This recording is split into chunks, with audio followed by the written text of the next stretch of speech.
Well, hello there, and welcome back to the Cliff Ravenscraft Show. This is definitely going to be a podcast episode that will be one of those turning points in the direction of just how I show up in this world.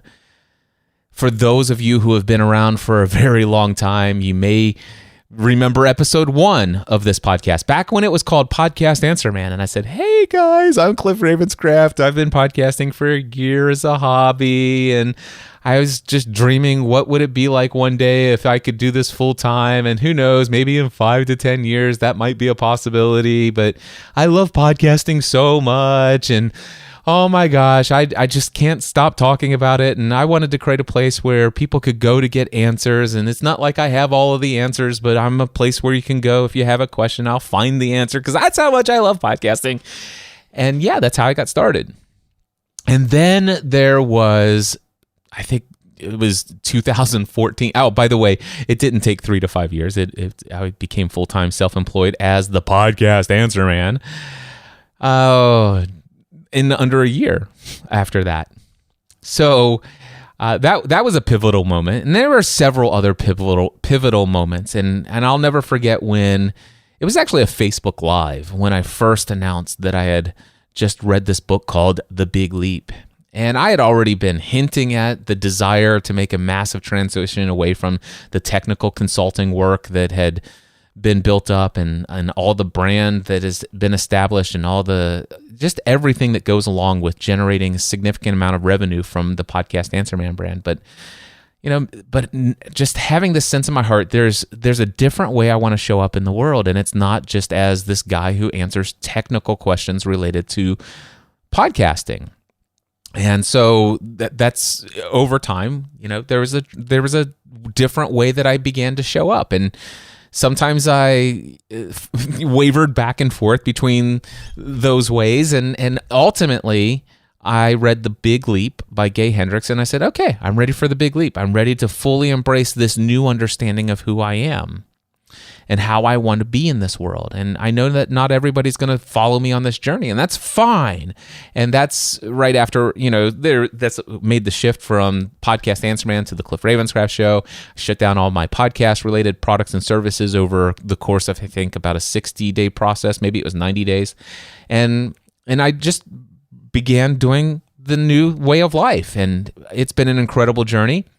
And there has been some more expansion in my life. It's an even greater understanding of who I am and why I'm here and how I feel called to show up in this world. And I don't see myself leaving the business coaching and business mentorship and stuff like that, at least at this point in time. And maybe not ever. I don't know. Who knows what the future holds? But what I do know is that there is a greater understanding of who I am that I have today that has not been fully expressed here in the Cliff Ravenscraft Show. And I've been wondering, when do I express more of this greater understanding in the Cliff Ravenscraft Show? And if/when I do that, how do I communicate this? Because I'm just curious about this. And so I've been sitting on these thoughts for quite some time. And then today I was interviewed for a podcast. It's called This Undivided Life by Troy McLaughlin. And in our conversation that we had today, so much of what I'd been wanting to express of this expansion of my understanding of who I am and why I'm on this planet and just the message that's in my heart, it just flowed in my conversation with Troy. It really started to flow right around the second half, but I think it started from the beginning. I just finished having the conversation with Troy, and so that's why I'm just like, when was the, anyway, regardless, I think for you to understand the entire episode in whole, you need to hear the conversation from beginning to end. And so I asked Troy right in the middle of the conversation, do you mind if I share this with my podcast audience? And he gave me that permission. I'm incredibly thankful to Troy for the conversation that we had today. I am so thankful for the way he shows up in this world. He's an incredible interviewer, conversationalist, but that's not who he is and what he's done here. He's got this incredible gift of just sitting down and seeing other people for who they are, undivided. Just his ability to listen with curiosity. Not once did I ever think that he was like, oh man, I want to rein this in or that in. And it was a great conversation. And so I was incredibly thankful to Troy. And I want to share it with you here today, because if you've seen the title of this podcast episode, it's like, ooh, okay, well, I wonder what this one's about. The title will all make sense if you listen to this conversation right here, right now. Hey, welcome to This Undivided Life. I am on with Cliff Ravenscraft. If you've not known who Cliff Ravenscraft is, especially in the podcast field, he's been around since like the beginning of podcasting, like 2005. He's trained over 40,000 podcasters. One of the interesting things he said on his website, and he's kind of changed his whole business model in 2014. He changed basically his life. So working 6 days a week, and lost, he says, over 100 pounds of body fat and built over 20 pounds of muscle. But one of the things he did is he changed in 17. I thought, and as I'm talking to him, talking to you at the same time, he changed kind of the way his trajectory of his business and his life. And he just basically, hey, who can I work with and help? And he kind of shelved everything and started this. And it was just, as I read through your bio, what came out of that and impressed me. And then I've heard you speak, and I've heard how you interact with others, especially on like some other social media platforms like Clubhouse, is you care about people. And you can't fake that. And that permeates what you do and who you are. So welcome to the show. Well, thank you, Troy. I really appreciate that. That the biggest words to describe myself, and you care about people and you can't fake that. That speaks to me, man, and I really appreciate that. I received that, and I thank you. Those are kind words. You're most welcome. Well, let's do this. Let's have some fun, because this is the kind of the leading question I lead with, and then I know we'll have some fun. What meal or meals have you had recently or in the past that have had a profound effect on you? What meal? Okay, so a meal that has had the most profound impact on me would probably be at Morton's Steakhouse. And it's where my wife and I went for our anniversary, and it was the first time I spent hundreds of dollars on a single meal. And that had a profound impact on me, because I'll never forget, probably about 4 or 5 years before that experience, I read the book Secrets of the Millionaire Mind by T. Harv Eker. And he talks about in this book that he can ask you maybe 4 or 5 questions, and based upon your answers, he can predict where you are financially in your life.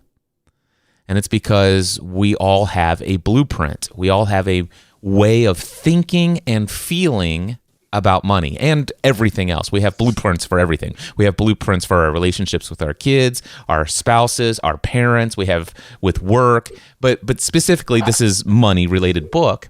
So he says anyway, through this book, he unfolds this psychological understanding of our conditioned mind.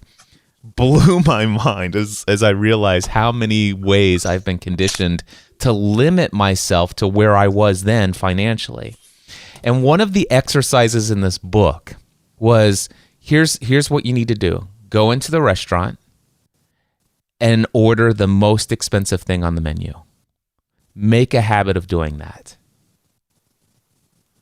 And I thought, it's like, that's ridiculous. Like, do you know how much? It's like, that's probably going to be a filet mignon, you know. And these things are like, and at the time I'm thinking like Longhorn or Outback Steakhouse. That's going to be like $45. Is like, and Troy, I began to do it. And before I know it, of course, I'm married. I have 3 kids, and it was a little bit of a challenge, and which is great. We need challenge to grow. But what happened? There was a time when the whole family of 5. It's like, what? Oh, I'll also have the 8-ounce fillet, and I'm like, great. And you know, the funny thing is, Troy, is that experience that experience changed me, and so it's a series of meals, if you will. It's a series of meals that changed me, because it helped me understand that I'm not limited. Well, talk about this, because one of the things you mentioned a couple times in there was blueprints. What were some of the blueprints? And probably you still have blueprints where some of your thinking, obviously we're working through these things. These are processes. These, as Joan Chittister says, growth is slow. In nature, it's slow. Grass grows slowly. Trees grow slowly. And then in essence, we grow slowly as human beings. But what are some of those blueprints that maybe still linger today, but were some of those ones that you were facing then when you went into Morton's after you'd read this book? Well, so are you the question about blueprints? See, here's some of the blueprints that I had, and I'll speak about the money blueprint. The money blueprint that I had, my belief system that held up my blueprint was, number one, there is no such thing as a free meal, which, by the way, that's baloney. I challenge anybody who has that belief, and if you want to challenge me, feel free to reach out. We'll talk about it. The next one is you have to work hard to earn money. That's baloney. That's not true. The more you hate what you do, the more you can earn. I used to have that. That's baloney. By the way, there is evidence to support everything that I've said so far. But just because there's evidence to support your hypothesis doesn't mean that your hypothesis is a universal truth. But you can adopt it as a truth, and it becomes your blueprint. So these are the things. And so what happened for me, Troy, when I left my career as an insurance agent back in 2008, and I became full-time self-employed, pursuing my hobby as a full-time career, I struggled financially my first year. I made $11,000 net income, full-time self-employed my first year. Now, don't get me wrong. My business was profitable in that it paid for all of its overhead and all this other stuff. And I had money in savings, and, you know, which I depleted throughout the year. But the thing is, though, is that was an incredibly financially challenging year, and it had everything to do with my blueprint. And what I mean by that is that here I am, full-time self-employed, and I'm charging at the time, and it's funny for me to say this out loud, $50 an hour for my advice over the telephone. And I felt guilty asking people to pay me $50 for 1 hour conversation where I'm literally talking about things that I wish more people in my geographical, let's just say if I went to church on Sunday, you know, people will, they'll listen to me for maybe 10 or 15 minutes about my love of podcasting. And then are like, can we talk about sports again? And I'm like, oh gosh. You know, and it's like nobody in my area cares about these things that I love. Do you guys know the power of podcasting? I mean, come on, this is the most amazing thing. And I am just desperately wishing there were people I could talk to. And so here I am. This is my greatest passion at the time, to talk about this topic, and nobody wants to talk to me. And now here I am. I'm supposed to now charge people $50 an hour so that they have the privilege of talking to me. This is ridiculous. This isn't how money works. Except that it is. And so do you see how my blueprint says you get paid? You don't get paid for your hobby. That's a hobby, Cliff. This is ridiculous. You've got a stay-at-home wife. You've got 3 young kids. This is not the responsible way to go through life. Gosh, Cliff, I love golf. Should I go out and make it my full-time career? I said, if you want to. Mm-hmm. Of course, I didn't say that at the time because I thought that it was just as ridiculous as they did, which is why I struggled. So that was my blueprint. My blueprint, and because of that, I'm like, okay, well, wait a second. I love what I do, so I know what I'll do. If I love what I do, I know that I'm not earning money based upon the old blueprint. Right. If I love what I'm doing, I'm not truly earning money. So I know what I'm going to do. I'm going to work hard at doing what I love. I'm going to make it extremely challenging and difficult to do what I love, because then I will have earned the money. So I worked 12 to 14 hours a day, 7 days a week for 9 months without a single day off. And I made it as grueling and as difficult and as challenging as possible while still doing what I loved. And therefore, I felt worthy of the money that came in. That was my blueprint. Wow. Well, you said one of these things, you need to be responsible. We probably heard that growing up, but you got to have a responsible job. And then you ended that talking about worthiness and worth. How do we move away from connecting our worth from what we do and not listening to the voices of you need to be responsible or whatever? But let me put it this way. Henry Nouwen had said this. He says, over the years, I've come to realize the greatest trap in life is not success, popularity, or power, but self-rejection. How do we start to not listen to those voices anymore that are telling us, often, sometimes in our own voice, sometimes in our own head, our own head, move away from that and really kind of lean into what is true, not what is not true? Couple of things are coming up for me as I hear this question. The first thing is to become aware of the voice and voices. That's the first thing. Many people are not even aware. The voice that's sometimes in our head saying, you know what, this doesn't seem like it's the responsible thing. I should probably do this. You know what, man, I didn't get this done. I'm going to have to do that tomorrow. And we think that that's us. Or I used to think that was me. Mm-hmm. And the first thing that helped me was to become aware of my thoughts and just observe them. Not to try to stop them, but just to observe them, to notice there are thoughts there. So, for example, I'll give you a perfect example of this. There was a time, let's just say that I'm really angry. Somebody did something, and I've been triggered, and now there's this burning rage of anger inside of me. And the thought, the voice says, "Oh my gosh, I am so angry right now. I literally am so angry." And so that's how I felt. But then all of a sudden, what if I just take a step back and it's like, wow, I notice right now that I feel very angry. I am aware that there is an emotional state of anger welling up within my being. Now that immediately shifts everything for me. From I am angry, which, by the way, that is not my identity. That is not who I am. All right? Right. Absolutely. So, first of all, the voice that says I am angry is a lie. It's just not true. So the first thing is to become aware of the voice. The voice says I am angry. And myself, my true identity, says, I am aware that I am having the human experience of and emotion of anger right now. So awareness is the first thing.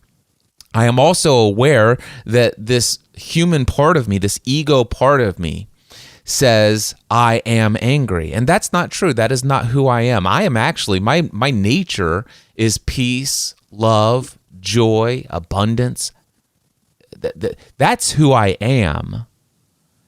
But right now, my human experience part of me is stating with a voice, I am something other than I am.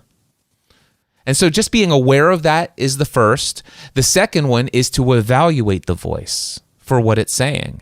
So if you can get into a place of awareness and then say, you know what, let me hear what's being said and let me evaluate it for, is it true or not? And then I can choose to do a number of different things. Everything's within my power. I create my own life. And so I can, if I choose to do so, say, how about we rewrite this script? How about I give the actor on the stage of life a different phrase? I'm not angry. I am inconvenienced right now. Mm-hmm. Wow, that feels a lot better, and I probably have that's a little bit of a better emotional state for me to be in right now. I am so angry. Oh wow, this is such an inconvenience.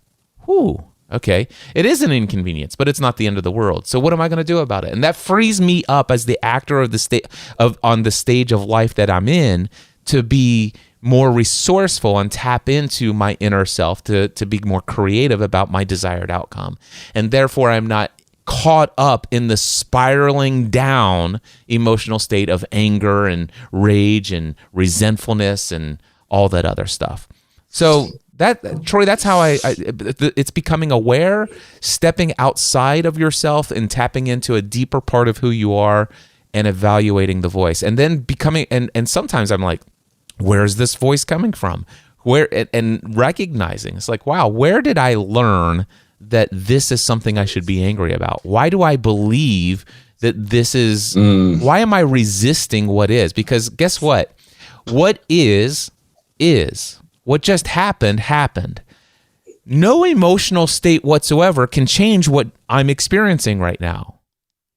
As far as the outside circumstance that is. The only thing is I'm having a reaction to it. Mm-hmm. And I realize right now that my reaction is coming from a lot of programmed thoughts and beliefs about how I thought my experience should be. And so it really comes down to all of the expectations I have. And if I really want to change the voices that I tune into, I could just drop my expectations. Or I can change I can intentionally choose my own expectations rather than all of the ones that I adopted out throughout my entire lifetime up to this point, most of which were set in stone, set in the programming of my subconscious mind when I was in my first 7 years of life, when my brain was not in a critical thinking state. It was in a theta state, and I just started to absorb all the programming language of the people around me about what the expectations are. Sit up straight, Cliff. Don't color outside of the lines. You know, you can't sing. All of that stuff. No, there was words that came out of there: expectations, choice, freedom. What are some of the things that you kind of alluded to it, but what are some of the currently in your life today? What are some of the things you can observe now that are freedoms from the way you used to think, or some of those thoughts? My connection to God and my understanding of God. One of the things that I can speak to you here now, and everybody who listens to this podcast, it is a massive freedom for me to be able to say a statement such as, I am a divine spiritual being having a human experience.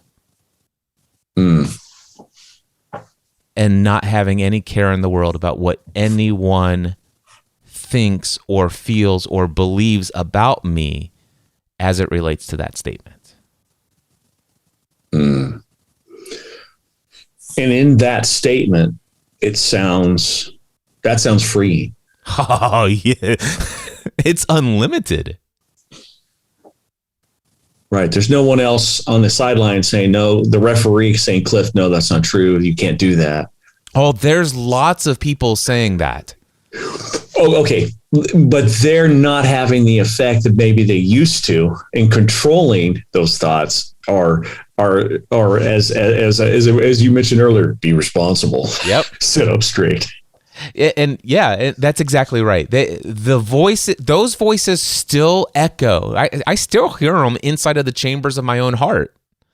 But I observe them and I realize those are not my thoughts. I never chose to. Just because there's this consensus among a large group of people about this is what truth is, doesn't mean that I have to adopt that. And what I recognize, Troy, for so many years of my life, especially in my spiritual life, and I still would call myself a Christian, although myself as a Christian, let's just say 10 years ago, would never, Cliff Ravenscraft 10 years ago had a conversation with Cliff Ravenscraft today, and the Cliff Ravenscraft 10 years ago didn't know that this is the same guy, right? Right. Cliff Ravenscraft 10 years ago would say, this guy today, he's not a Christian. He's a heretic. He's a false teacher. He's a this. He's a that. Blah blah blah blah blah blah blah. And the Cliff Ravenscraft 10 years ago would have stated and would have quoted maybe 100 different memorized scripture verses that would refute everything that Cliff Ravenscraft believes today. And yet, what I will tell you is that Cliff Ravenscraft 10 years ago definitely had a connection with God, but had more. Actually, let me say it this way. Cliff Ravenscraft 10 years ago had a relationship with God, but more than the relationship with God, his attention was focused on a relationship with an institution, a relationship with information about God, and he had a relationship with a moral code of conduct. And all three of those in his conscious waking life trumped the actual relationship with the divine entity within. Well, talk about, because I hear that, talk about how much more I would perceive is depth now that you have in this sense of your relationship with God, as opposed to following three kind of rules or whatever, structures that you just talked about. And not only how much more freeing that is, I think you have probably more joy now.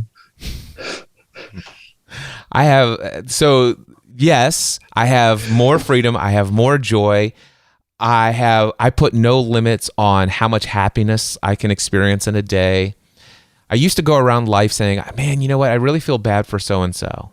It's like, I really feel bad for what's going on in Ukraine. I really feel bad for this. I really feel bad. I feel so bad for you. And I'm like, wait a second. When did me feeling bad actually ever help someone else? Don't get me wrong. I'm not saying I can't empathize with you. I can't say that I'm not saying that I'm not displeased with injustice. I'm not saying that I don't hope for more. But there's something about our language. There's a scripture in Psalms that says the power of life and death rolls off our tongue.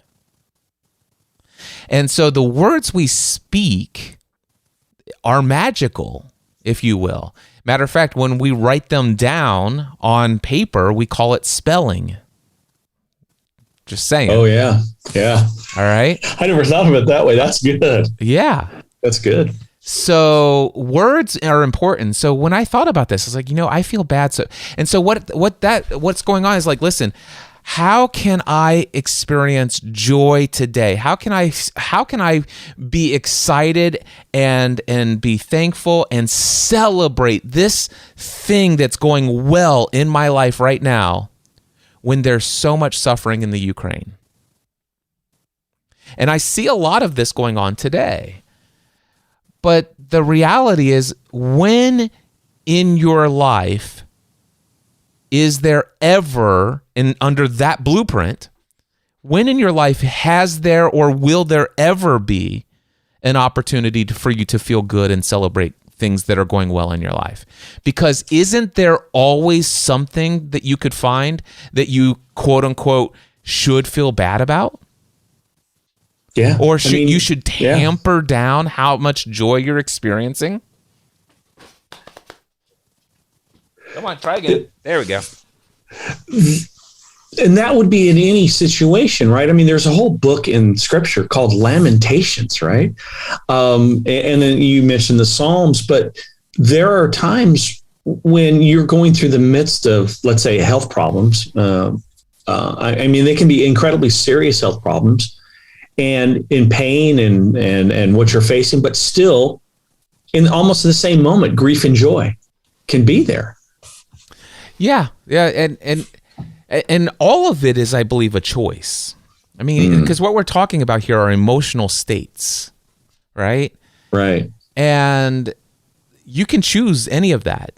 There are some psychological and physiological ways that you can choose what you're experiencing. And in fact, you do. It's just, unfortunately, sometimes it's unconscious. But you could become conscious of the process, aware of the process, and then choose it. But yeah, there was a time after my first year in business, because of the way that I worked myself nearly to death. And that is, I mean that very literally, because I ended up in the hospital for 2 weeks and almost died. And I got to tell you that even in that process, while this is way before I had any understanding of the things that I'm talking about today, but even in the hospital, while I almost died, it wasn't like I was like not having joy. I mean, matter of fact, I was blogging, from my hospital bed. I was creating podcast episodes, hyped up on drugs even. It'd be fun probably to go back and listen to some Cliff of those. on opioids. There's a couple of those episodes out there. So, but even more recently, I had COVID back in November of 2021, and it got pretty serious. I didn't know that it was COVID at first, and then all of a sudden, after about 4 or 5 days of literally being consciously awake for maybe 30 minutes of the day, and I was just sleeping the rest, hardly able, I was able to breathe, but it was definitely a challenge, and it was getting progressively worse each day. And what's different about my experience of almost dying in the hospital in 2009 and my experience of COVID in November of last year, there was no fear. In November of last year, there was only joy. In November of last year, there's just only peace.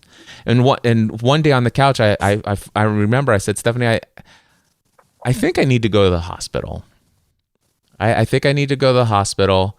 And I think this is serious, and it might be COVID, and I don't think that there's an inner voice within me, and this isn't the voice of programming. This is my divine union to God. There's an inner voice that tells me I need to go to the hospital, and I can't wait till tomorrow. And so I went into the hospital. Sure enough, I had COVID, and it was very serious. But they didn't put. I wasn't so bad that I was on a ventilator, but I do know from all of the anecdotal stories and research that I've seen is that if I would have waited another day, I wouldn't have been able to get the treatment I did the next day. So they discharged me. But the first thing, the very next morning, I was at an outpatient clinic getting these things called monoclonal antibodies. Yeah. And that. But through that process, Troy, it's like, you know what? If I die, I die. I mean, and in fact, the truth is I don't even believe that statement. Those words do not adequately communicate what my beliefs are. If I die, this human experience will end. But I will live on eternally. And I will not be. I don't feel like I need to grieve the loss of my little pup, which, by the way, this is probably just an audio podcast, but I'm sitting here loving on my little dog sitting here in my lap. My wife dropped him off here. I won't grieve the loss of my wife, and I won't grieve the loss of my kids, and I won't fear for what their experience in this world will be without me, because I and the Father are one, which is what Jesus prayed in the garden right before he was arrested. He says, Father, I pray that they would be one as you and I are one. And I believe that I am with my Father in heaven, not just in heaven, but here on earth. Thy kingdom come on earth as it is in heaven. And I am already eternally united. I am already in heaven and on earth. I am in this world, but have come to the understanding that I'm not of this world. And so for me, the joy and the love and the peace and the abundance knows that I'm an unlimited divine spiritual being. And it's my knowing of that allows me to follow all of those things that Jesus talked about in Scripture. Be anxious about nothing. Don't worry about any. Don't worry about what you'll eat. Don't worry about what you drink. Seek first the kingdom of God and all of these things. Matter of fact, ask for anything in my name, and it will be given to you. Anything. And the interesting thing, he says, seek first the kingdom of God. And somebody asked him once, when will the kingdom of God appear? He said, and Jesus said, I tell you the truth.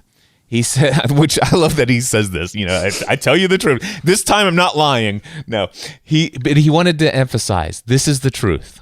He says, nobody will be able to tell you what day and what hour, and nobody's going to be able to say, look up there in the sky, here it comes. He goes, because the kingdom of God is within you. If you could just remember your source of how you came to be here, that is the kingdom of God. Well, Cliff, you said remember. Oftentimes, my co-host Scott calls us leaky vessels. We forget a lot, right? And then one of the themes of this show is talking about our practices. And Tish Warren had said this. She says, examining my daily liturgy as something that both revealed and shaped who I love and worship, allowed me to realize my daily practices were malforming me, making me less alive, less human, less able to give and receive love throughout the day. And then she says, changing this ritual allowed me to form a new repetitive and contemplative habit that pointed me toward a different way of being in the world. Yeah, I love that. That's my experience as well.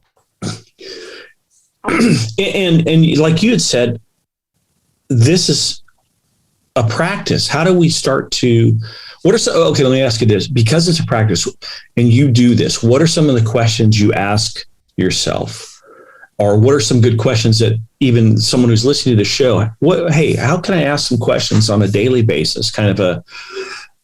When I'm maybe walking through some of these experiences, you talked about anger, all these other things. What are some of the good questions to reform, to maybe even refute some of the voices that I hear that may not be true? Wow, so many good questions to give you. I'm a huge fan of journaling, by the way. And so one of the things that really got me started is the question, who am I? Now, I'm not going to lead anyone into thinking about what you might consider as who you are, but I would because let me just tell you, when I first asked this question, when I first journaled the answer to who am I, I'm like, well, I am a podcast and new media consultant who helps people, blah, blah, blah. It's like, is that really who I am? Well, I'm a husband. I am a husband and father, and blah. Is that really who I am? And so what the first thing that I would recommend is just begin a practice, create a journal prompt that is nothing more than the question, who am I? ? And then just whatever comes up in your mind or from your heart, either one, just type it out, write it out, whatever. And I would encourage you to come back maybe a day later, a week later, a month later, a quarter later, a year later, and use that journal prompt again. The only thing that I do recommend and that I would steer you towards is do not go back to the previous answers. And just start today. Based upon where I am today, who am I? And what I noticed, Troy, is when I journaled this, I became more and more clear about who I am as I continued to ask that question. it's amazing how that's evolved. Which, by the way, if you ask me, Cliff, who are you? I am a divine spiritual being having a human experience. I am one with God. That's where I came to. But let me tell you, I did not get there overnight. So the second question in another journal prompt: why am I here? The dash. Why am I here? And so that's a good question to ask. And the third question that I would encourage everyone to ask and to journal often: what do I want? What do I want? And this is a challenge for a lot of people. So at my Free the Dream conference, I often give people this exercise. We create this list. It's the 50 things I want list. And I tell people to take out a piece of paper on the left-hand column, go from top to bottom, 1 through 25, flip it over, 26 through 50.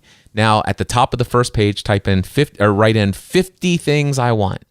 And here's the assignment. Here's the assessment. If you want to do this, you're going to ask yourself, what do you want? And anything and everything that comes to your mind, comes from your mind or your heart, it has to be put down in one of the slots.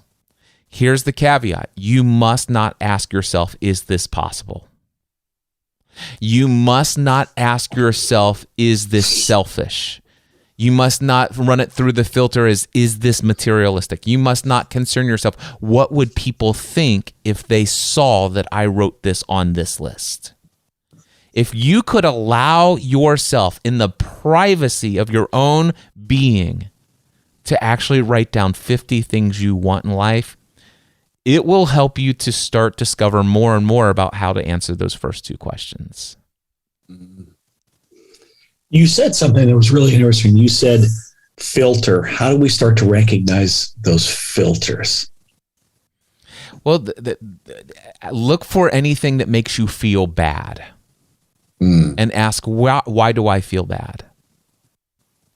So, for example, if all of a sudden I get on, let's just say you're on a weight loss journey, all right?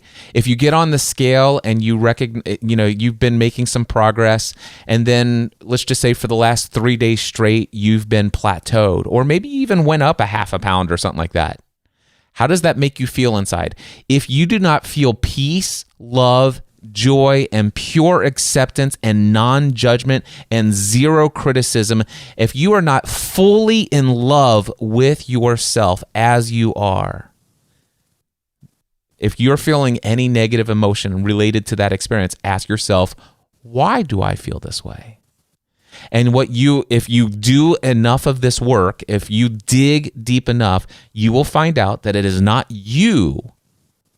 Those are not your thoughts. Those are not your beliefs that are causing you to feel that way. You adopted them from the voices of others.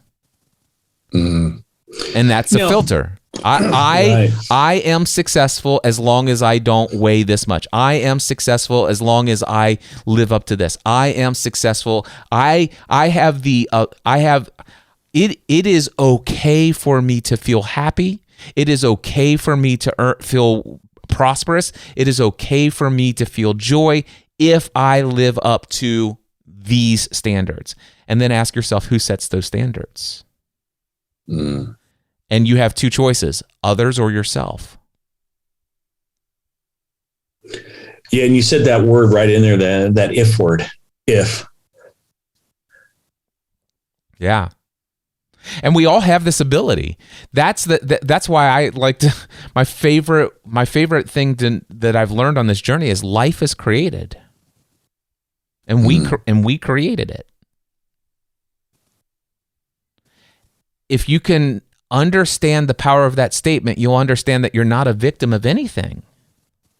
And I know that that's an incredibly triggering statement for some people who've been through some horrific things. I know that I've experienced some horrific things. My wife was sexually abused when she was a toddler by her stepdad. So I trust me, I understand that things happen, but still, it's not what happens to you. It's how do you respond to it?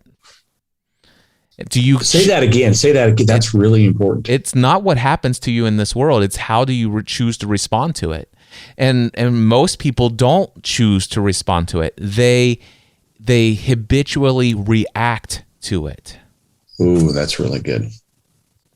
And your reaction is a choice. It's just an unconscious choice. It is a hypnotic choice. So, Troy, let me ask you this. You work for a company. You said you've been working for this company for quite some time. And I would imagine that you drive to work to go pick up, to start your workday. Is that correct? Correct. And so let me ask you this. When you drive home, have you ever had this experience? Have you ever drove home, got into the car, you're in the parking lot at work, and then you drove home and you have absolutely zero recollection of ever touching the gas pedal, ever touching the the brake of the car. You have zero recollection. There's no recollection whatsoever. I don't remember ever turning a turn signal on. I don't even remember seeing a single tree. I don't remember seeing another car or seeing another human being behind the wheel of another car. Have you ever had this experience? Maybe. I mean, as I look back, one of the things I may have forgotten that I've had that experience, but there have been times I would say there have been sections of drives where I've just been oblivious to what was going on. So what this is it's called a hypnotic rhythm. We actually our subconscious mind is so incredibly powerful. I mean, it is just unfathomable just how powerful we are as human beings, that we could literally drive a car and not crash and not even be consciously aware of the fact that we're driving a car. Think about that. Yeah. See, Tesla has nothing on us. That is more accurate of a statement than you can possibly imagine. Well, I saw one on the road the other day that crashed. So apparently, well, and the thing is right. there are humans that do the same thing, right? But there may be reasons for that in the programming. The same thing that caused the Tesla car. It's the fallibility of the programming that caused that crash. And it's the same thing with humans. With humans, right?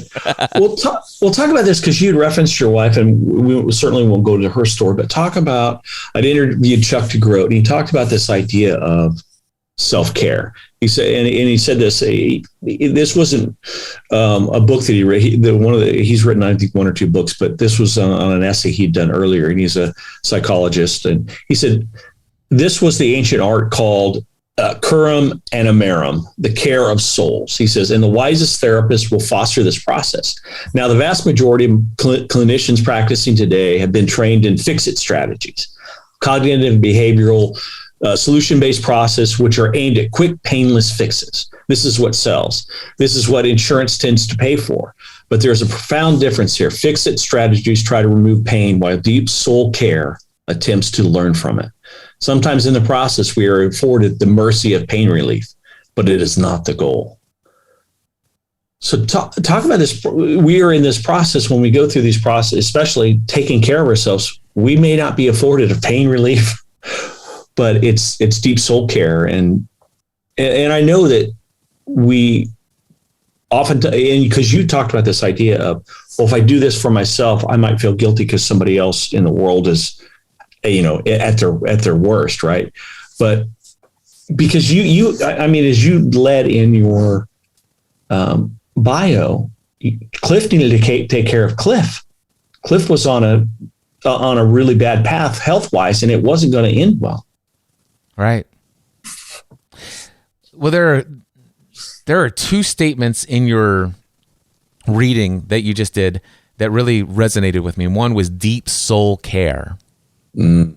There's another phrase you said, self-care.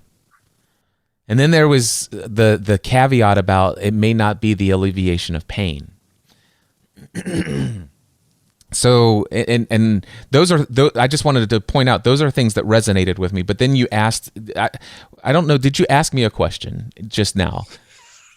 I think I did, but okay, the mind went a little. I bit, think it was because what if I go back to what you said at the very end was, Cliff needed to take care of himself, didn't he? I guess maybe if that's the question, then the answer is yes.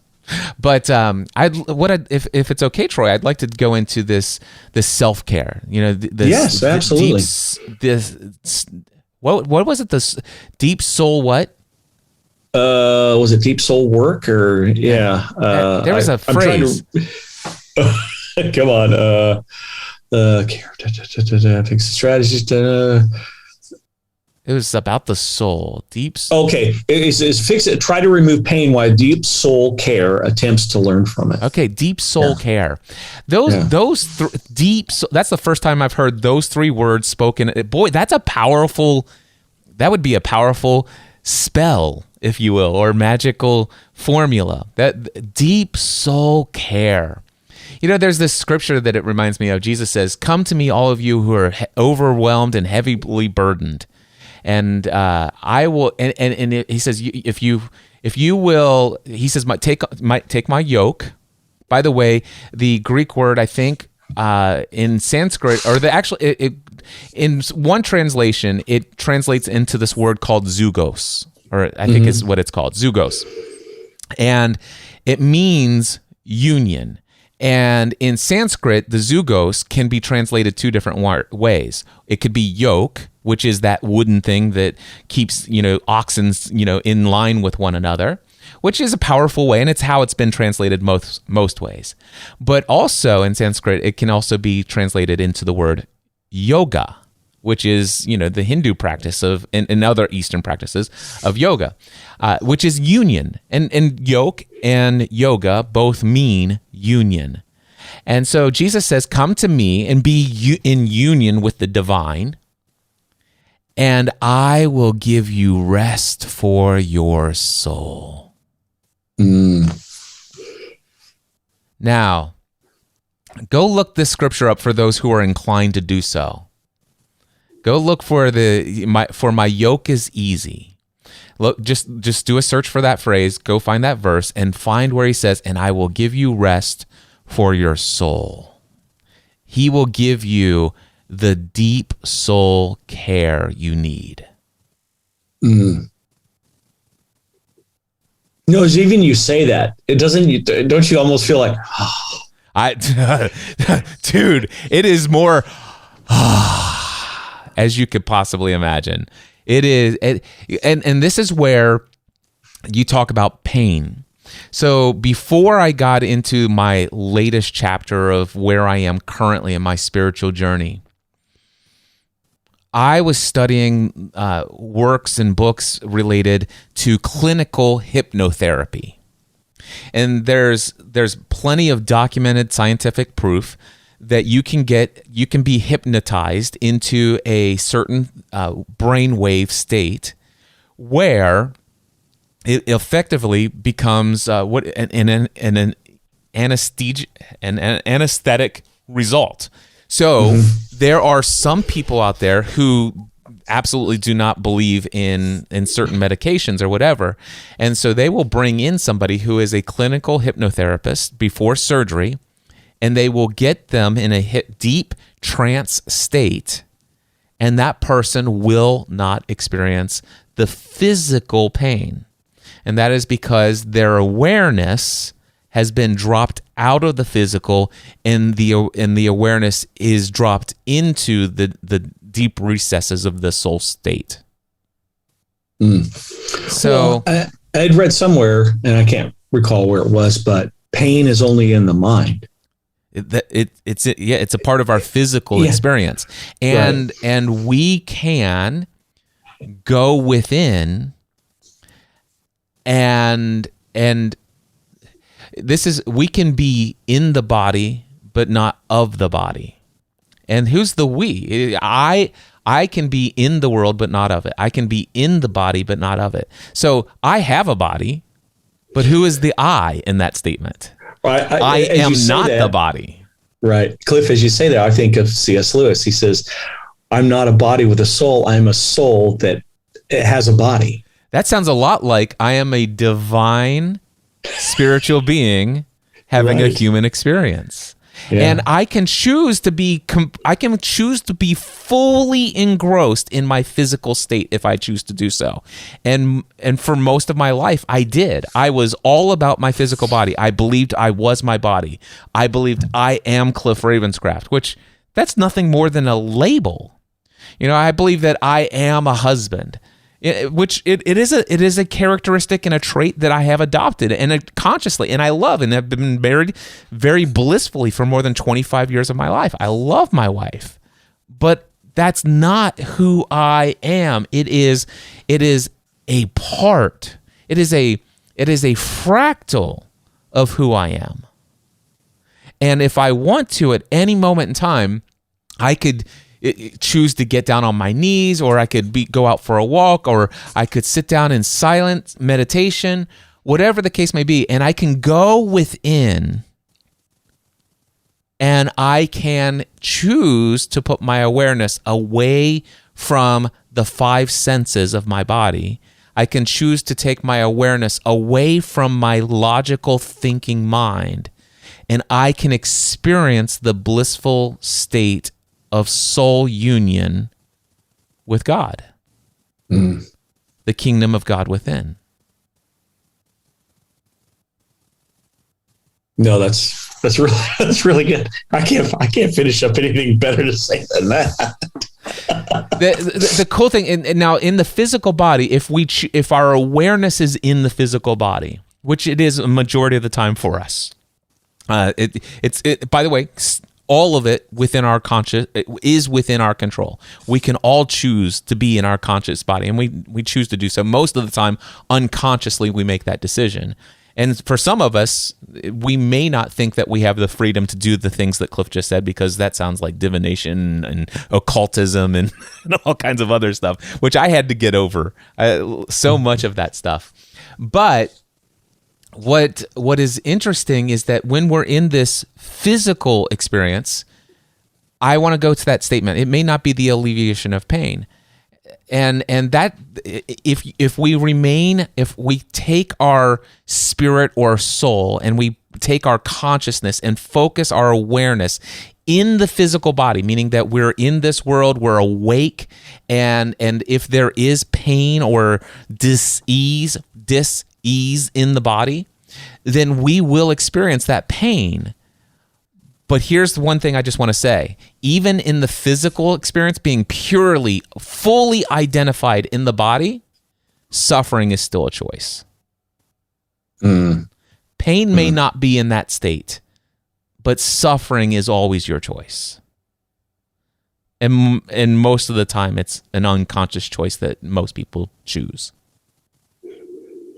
What are some of as you look back in your life, what are some of the things that you entered into suffering where now as you look back, that was my choice to be suffering as opposed to just being in pain?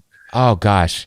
Whenever my bank account looks like it's going to run empty, whenever, there have been times in my business, I'm full-time self-employed.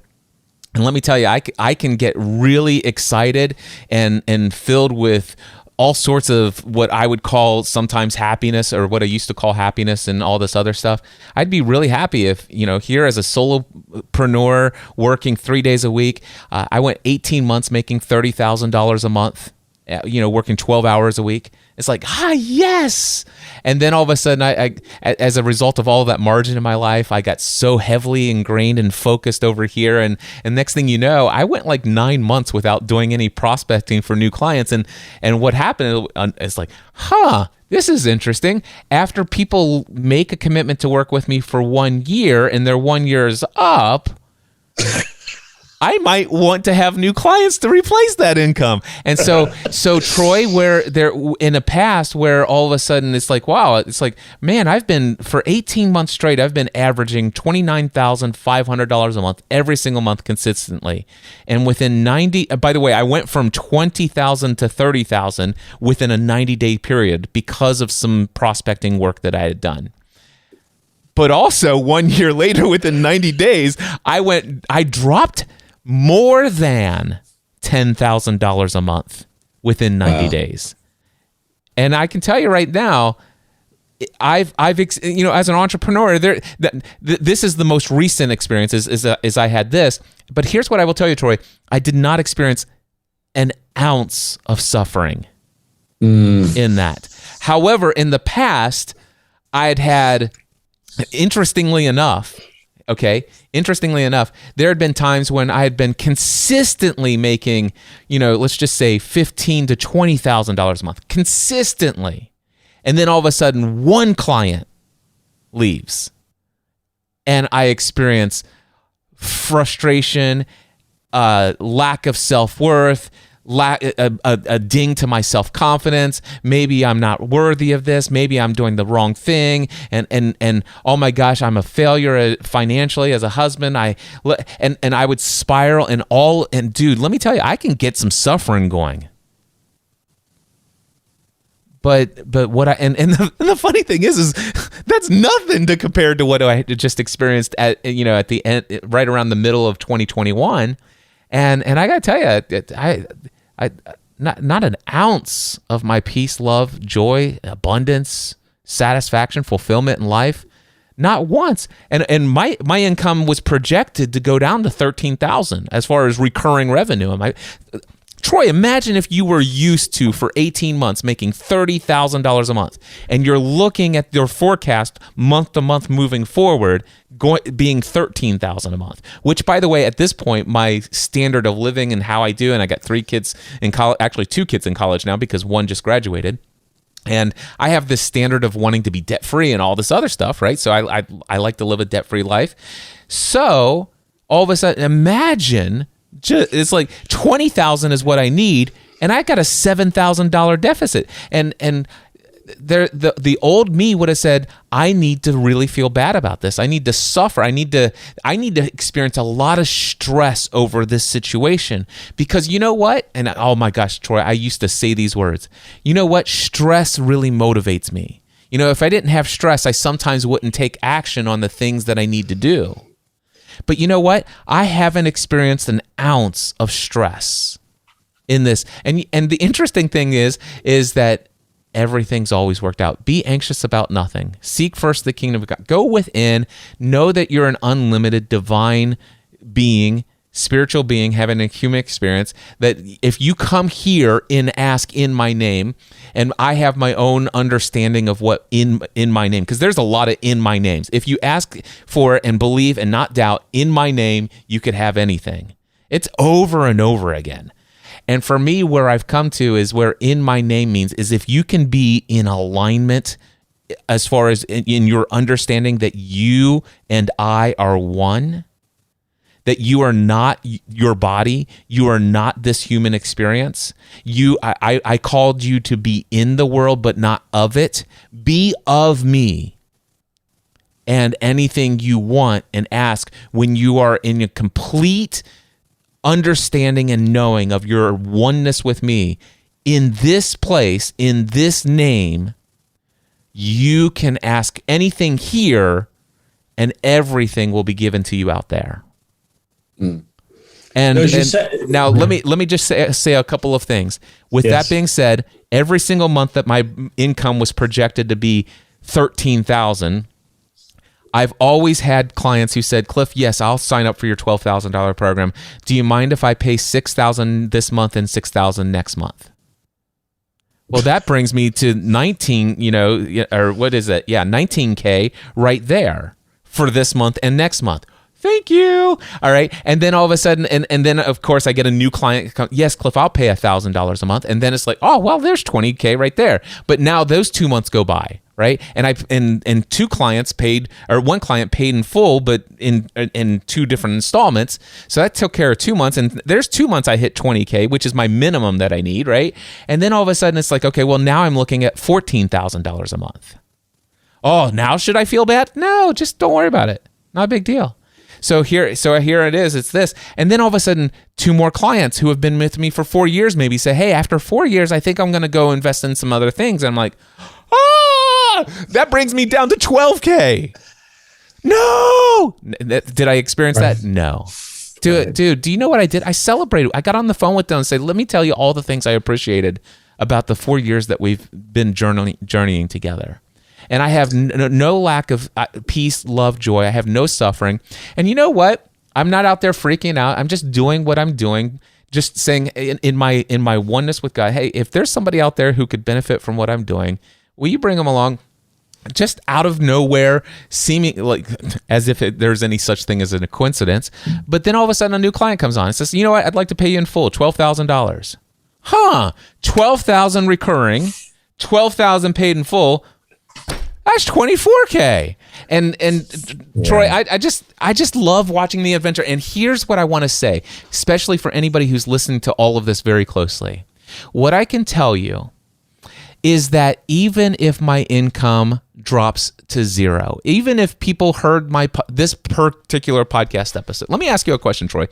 Do you mind if I take my recording of this and put it out as an episode of the Cliff Ravenscraft Show? Oh, that'd be awesome. All right, and so let me give you a promo for your show. What's the name of this podcast? It is This Undivided Life.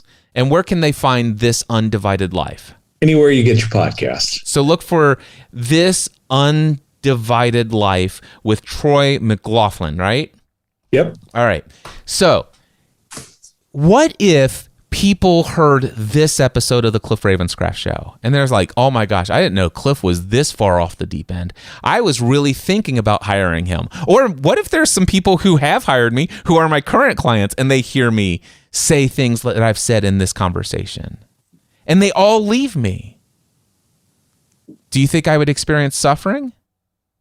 No. None. No. None. Even if nobody would ever want to hire me again, even if I had no income, even if I had to go get a minimum wage job, even if I got behind on my mortgage, even if I had to take out credit cards and max them out, even if I owed the federal government hundreds of thousands of dollars, even if they foreclosed on my home, even if my dog and my family died, even all of this stuff, there is nothing that can take me away from who I am. It just reminds me, I've been thinking of this illustration for a long time, and I was telling a friend of mine about it, and where you walk into your pitching, let's say 4 billionaires, maybe Grant Cardone and some of his buddies, maybe Cubans in there, and you're going in the Shark Tank and you've got this brilliant idea, and you walk in and you just fall all over yourself. You just screw the whole thing up. You spent months trying to do this. They laugh at you as you walk out. But what you realize and what you said is, you know that those people can't take away your value or your worth, because your value and your worth are infinite. They're already there. There's nothing that certainly you could have done better at your presentation. Certainly you could have practiced more. Certainly you could, but there's nothing that you walked in with that as you walk out, that they never took away. Yeah. When we put our value on the external, then our value can be taken away. That's really good. Say that again. When we put our value and our worth on anything externally, it can and will be taken away. But if your value and your worth is found within yourself, not dependent upon any relationship, and by relationship, I mean any relationship with any human being, with your relationship with any circumstance or organization or bank financial situation, or even your own physical fitness and health journey. I got caught up in that, and even that. I mean, I could gain all the way back if I were to completely go off keto, start eating sugar crazily. If I were to, even though I've told the world I'm never going to do this again, and all this other stuff, and all of a sudden they have to bury me in a piano box because I weighed 550 pounds when I died. None of that would even change an ounce of my worth. Because I am not this body. Right. I mean, I don't know that you, in a sense, if people are listening, whoever listens to this, just what you said, and echoing what I said and what you said before, if you lean into this, Brennan Manning talked about this. He says, one question, he says, I believe that Jesus will ask us at the end, he said, is this: did you really believe I loved you? He says, because none of us are who we should be. None of us get to where we need to be. But did you lean into, and this is what you've referenced all pretty much throughout the show, did you lean into the fact that you are loved eternally? There's nothing you can do to make it better or worse today, tomorrow, in the past, at your worst, at your best, because none of us are like, as he said, where we should be. If we lean into that, did you just lean into that enough? Yeah. I listened to a little bit of your episode right before this conversation, your most recent episode that's out there. I don't know if this is going in your next one, but you were talking with your co-host about Brennan Manning and talking about the fact that he was a drunk, one thing I can tell you is Brennan Manning was somebody that I had just had the utmost respect for, but never really knew much about him at all. Never listened to him preach and stuff like that. But I was always majorly respectful of the influence he had on the life of Rich Mullins. Rich Mullins. Yep. Right. And the Ragamuffin Gospel, or the Ragamuffin Band. And so he always talked about Brennan Manning. And so just the amount of love and adoration and respect that Rich Mullins had for Brennan Manning just blew my mind. And it just, I just absorbed it. So then all of a sudden, a friend of mine gave me a book. He gave me a gift of a book called Ruthless Trust by Brennan Manning. And I read it and I'm like, oh my gosh, is this so life-giving? And then a couple years later, I read his memoir that All Is Grace. All Is John Grace. D. DeLace. And this guy was in touch with, this is a guy who knew his union with divine. And he's a guy who knew that, you know what? I could be a sex addict. I could be a porn-addicted human being. I could be a drunk, an alcoholic. I could be a divorcee 4, 5, 6, 7 times, and it never negates my worth and value to be able to preach the good news of the kingdom of God to this world. Yeah.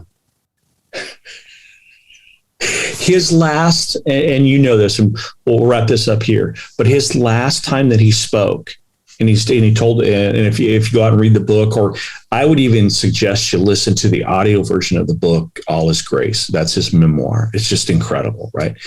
He gets up on stage, and because of the effects of alcoholism that he's dealt with since he was 16 years old, his mind just goes blank. He basically says in this memoir, these are things that I did hundreds and thousands of times during my life. And my mind just went totally blank. I couldn't do anything. I stood there in front of this crowd. This was the first night of this 2 or 3 night session that he was supposed to do. He was sharing this stage with another man, and he couldn't come up. He just was completely blank. And after a few moments, eventually these folks just started to stand up in the audience and they started to clap. And they gave him a standing ovation, and he said not a word. And then he says, the next day I went on to speak, but that was one of the most powerful things times I'd ever, and these people, I think they had referenced some of these people come up and say that's the most powerful experience they'd ever had with Brennan, and he didn't speak a word. Yeah.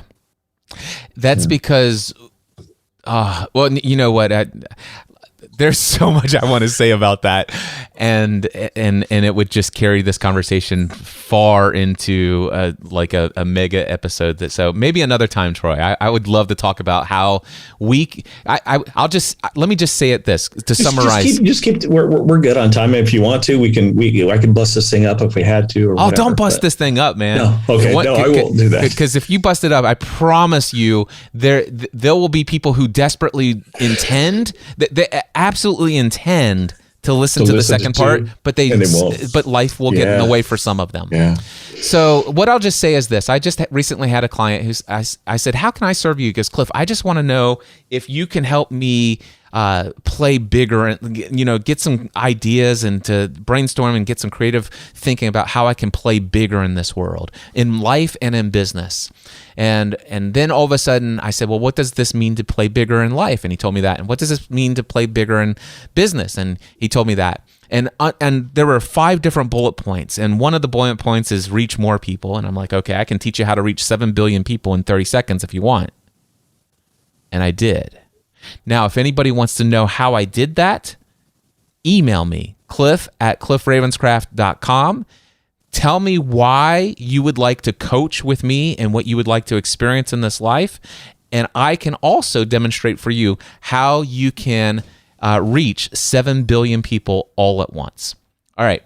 Now, the next thing is he says, Cliff, another thing that it means to me to play bigger in life, to be bigger in business, is to have impact with people beyond the surface. To go deeper than just surface level.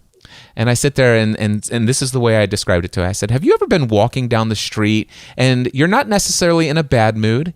You're not in an overly good mood. You're just in a neutral state. It's just like, it is what it is. Yeah, it's a day, And have you ever been walking down the street and then all of a sudden somebody's approaching you, you're walking normal rate, they're walking normal rate, and you look up and you make eye contact. And there's this eye-to-eye kind of thing happening.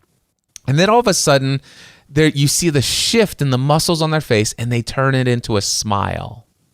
And all of a sudden, something inside of you, there's something that wells up inside of you and your spirit is lifted and you smile back. It reflects on your face.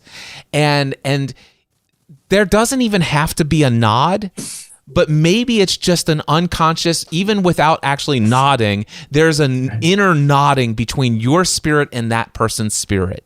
Have you ever experienced, Troy, have you ever experienced this? Absolutely. Now, let me ask you, did that person interact with you in a way that's below the surface? Deeper than surface level? I would say yes. They touch in a sense, they touch your soul, right? Is there any deeper way you could actually impact somebody else's life? And that was the actual phrase. I want to impact people beyond surface level. And I'm like, dude, if you only knew how unlimited your power is to impact every person on this planet beyond service level, and you could do it right here, right now in 30 seconds, I will show you how to have a deep, soul-to-soul, impactful experience with 7 billion people on this planet right now. And he did it. And I sat there, I said, let me ask you this. Do you feel like you figured out and had some creative ways on how you can play a bigger game in life and business? He goes, oh, this is so much bigger than what I had thought. Wow, I was like, awesome. I was hoping that I might be able to find, 50 more clients. I'm like, dude, if we only knew who we are and why we're here and what we truly want.